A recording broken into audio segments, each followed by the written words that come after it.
គ្រាតាម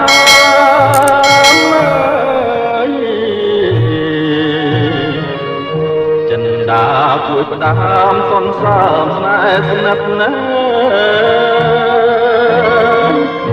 ចង់តែបានប្រាំមកណែ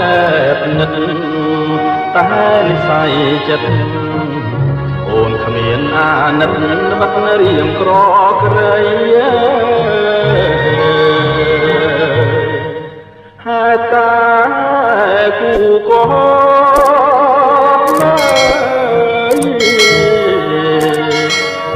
ចិនដាភ្លុំស្អំប្រែជាបាតី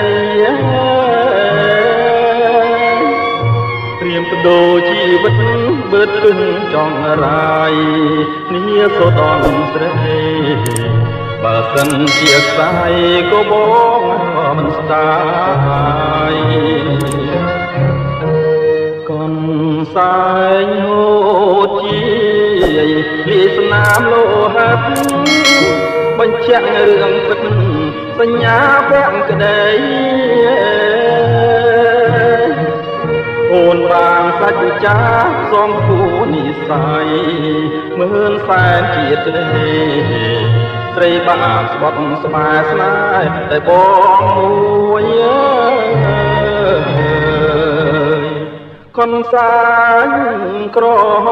ម